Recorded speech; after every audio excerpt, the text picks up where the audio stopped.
have an episode for you today. I was just thinking as I was putting this video together that this is probably one of my favorite episodes so far. What I'm going to be working on is, I'm going to be expanding the city as pretty much I've been doing on the last couple episodes, but we're going to be extending the city beyond that canal that we worked on several episodes ago. In fact, I sort of decided to switch gears because we were working, or at least focusing the last couple episodes on the other side of the river.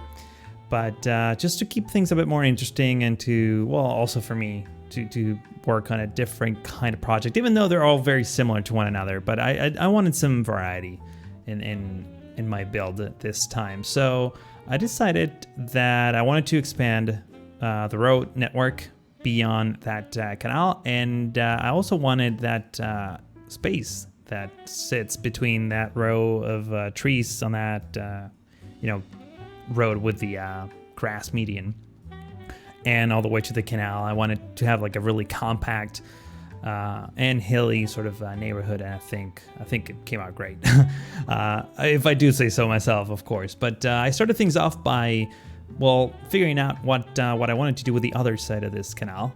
Originally, we had all these keys and this sort of curvy shapes that I put together.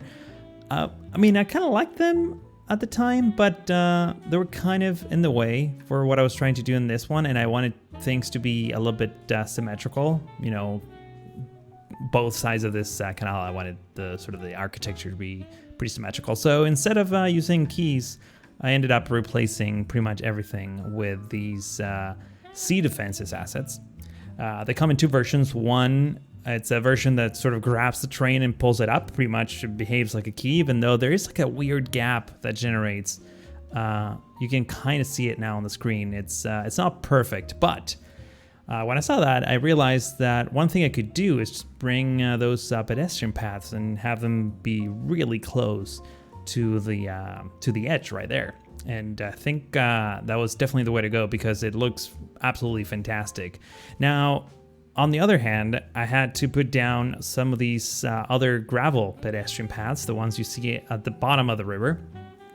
And those are a little bit of a hack, if you allow me, because they're just there to force the ground down. By the way, I did post but I think I already talked about this in the previous episode, but since I'm recording these so close to one another, I can't remember, so I do apologize if I sound like a broken record, but I did a whole live stream the other day where I went through the different sort of terraforming techniques and, just design advice on what I do, and primarily in this project to address different heights and terrain.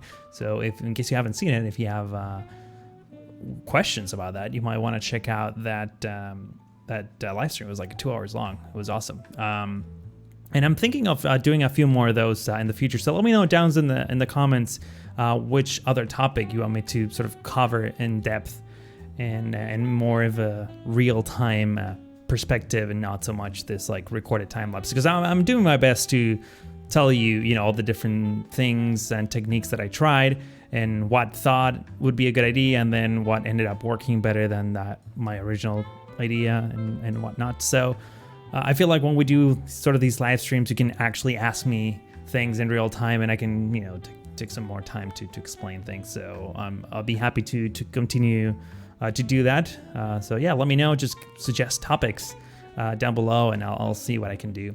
But going back to this build, as you can see here, I sort of converted all of the walls all the way to that corner upstream, I guess. And I just sort of let the water go. I had a lot of issues.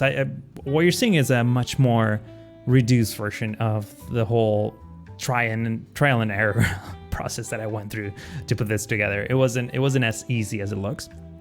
But I have a pretty good grasp now on what to do next. These pedestrian paths, sometimes they would just sink to the bottom as whenever I nudge the seawalls that are clipping right up against them. I don't know, create some sort of glitchy thing that you can see. I don't know if you noticed that, but like the red pedestrian path sort of like sinks to the ground every time I move anything nearby. So that was quite a bit of time spending fixing that over and over again, simply because I was moving the stuff around. But this segment that I'm starting to work on right here, instead of replicating the same design that I did on the other side of this canal, which I didn't touch a lot, basically. All I did was like rearrange, because, you know, I moved some of the pedestrian paths, so all the landscaping that we did kind of didn't align. I spent some time like bringing all of that back under control. But on the other side, the side that I'm working on right now, I wanted buildings to be much closer to the water. Like just this whole area I wanted to be very compact. And that's something that many of you have been pointing out in the comments, that in general, buildings are kind of built right up against the edge of the river in some cases, not every case, but it's certainly something that I noticed in real life and something that I was trying to replicate. So this neighborhood that, as you can, yeah, there we go. That's me putting the buildings right up against the edge of that pedestrian path. This is sort of the first one of hopefully many that I'll use this technique for. I think it just achieves a much nicer look. Way more than just having a park. I mean, don't get me wrong, I love those massive parks on the shorelines, but I think this makes it, I don't know, just a little more magical. I don't know what adjective to use, to be honest, but you'll see at the end what I mean, hopefully. And the types of buildings that we're using are pretty much the same. I haven't even looked at which types of building these are, because they're all, I think this set sort of comes in like residential and commercial, and they sort of share the same shapes and style and textures. So they all, even if you put down a residential, they may have a shop on the first floor, which is fine. Usually these areas have mixed zoning, which I wish that was something that was built into the game. That was an actual thing that you can zone instead of just being so split apart. But, you know, one way that I sort of avoid that issue or circumvent that issue is just simply putting down commercial mixed up with residential. And that I think that's I wouldn't say it's one of the main reasons, but it's certainly a factor when it comes to traffic, because people now don't have to travel so far from their homes. I try to have offices, commercial and residential all sort of mixed up, so the journeys, you know, the commutes from people from home to work and from work to shopping and then back to home. I think that's sort of the cycle of a sim, if I'm not mistaken. Actually, I'm not confused now. Maybe that was how it used to work in SimCity 2013.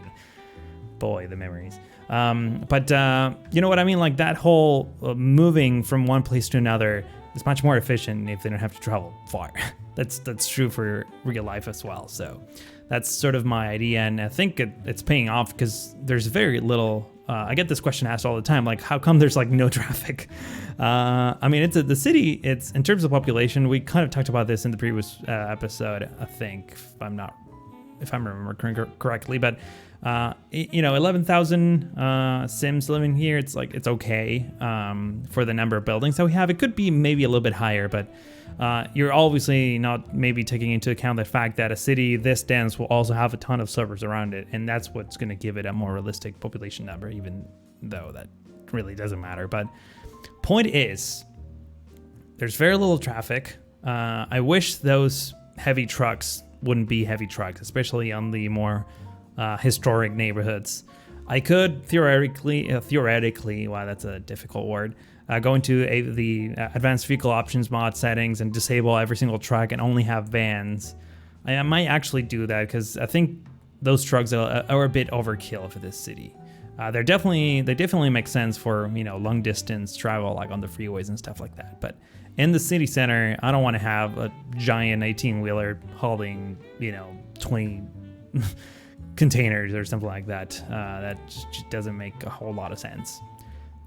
But I digress. In terms of traffic, I think one of the main factors is the fact that people don't have to commute too far from work and you know, shopping and leisure, if you will. But at the same time, we also have a tram network, and the fact that I'm so good at laying down metro lines and mass transit in general, obviously people are kind of funnel through our tram network. We have the main train station with 2 lines of trams at this time that sort of pull all of the passengers at once and then sort of spread them out. And one thing I don't know is people, like, whenever they get off a tram, will they get on a car or something? I don't think that's the case, right? Like, they either spawn a car and do all their journeys in a car instead of just so going to a temporary station and then getting on a car. Yeah, like I'm asking like technically. I don't know exactly how it's programmed, but I don't remember seeing Sims getting off of a train or a tram or bus and then getting on a car or spawning a car for that matter. In any case, I'm going way on a weird tangent here, but you can pretty much get an idea of sort of the aesthetic that I'm going for. Again, we're still using sort of the same buildings, the same architecture. It's a mishmash of European-like buildings. I know that angers a few people when I kind of say it like that, but that's sort of, the aesthetic that I'm going for. I'm not trying to be specific of any one country, just all of them put through a blender and having something that sort of makes some sense. Doesn't have to make 100% of the sense.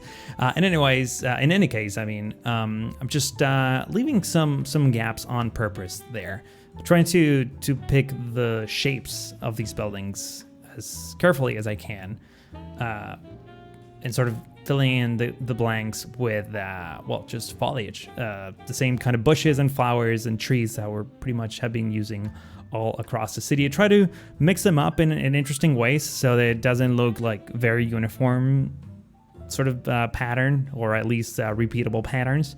Also had this like giant brick wall here that I wasn't sure what to do, so I figured I still had some of these chirp coin signs that King Lena put together for Miracle Mile, which is my previous City Skylines series. In case you're new, you haven't seen that, you should go take a look at that. It was even more detailed than this project, in case you were wondering.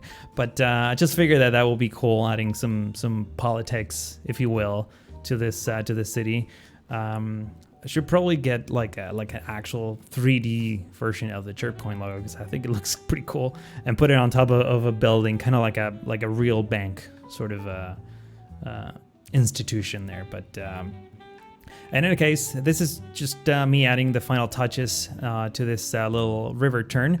I sort of clipped these planters so that they would meet with the edge of the seawall, and I think that actually ended up looking really good. I was very excited about how that came out, because when I was trying it, I was like, this is not gonna work. But sometimes when you do those things, they actually pay off. So you don't want to stop trying weird things, even if you're like almost sure they're not gonna work out. I also added some sort of cuts here in between the rows of buildings to add stairs. These are all functional, or at least I don't know at this point in the video if they are, but I ended up dragging a pedestrian path, like one of those terrain conforming ones that don't push the terrain underneath. Obviously using props for the stairs.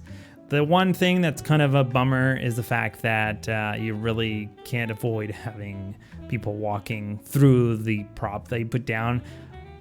I mean, if I would have spent a bit, or a lot of time, actually, I was going to say a little bit of time, but a lot, it will take quite a bit of time to get like an invisible path that actually follows the angle of the stairs. Like, I don't even know if that's possible, at least not with the networks that I have, but it really, that's sort of when I draw the line. Like, I don't really think that adding that level of detail will actually be even visible for those of you watching this video. So that's like, don't really want to spend time tweaking those kinds of things that really. I mean, honestly, they probably won't even be visible for me, and I'm literally looking at this from every single possible angle. But yeah. What am I doing here? Oh yeah, I just, I was gonna make this whole area just filled with ballers, and then somehow I typed the magic keyword pot on that search box and came up with the, with these vanilla assets from, they're vanilla from Green Cities, but they're technically vanilla. I know that those exist, but like I would never search pot for that. I was looking for like a plant pot that's like this bush that I've been using a lot, but I realized I could have added those, and I love them, so I'm actually using it. And here you go, the before and after, as you've probably been waiting. As you can see, this is looking great. Just stay tuned for the cinematics. They're going to blow you away. I think they came out really nice. And if you enjoyed this episode, I would like to ask you to give this video a like. And if you're new to the channel, please also subscribe. That way you're notified next time I post one. I've been streaming quite a bit on Twitch now, so make sure to follow me there as well. All the links are in the description of this video. But that's pretty much all for now. Thank you so much for watching, and hope to see you in the next one.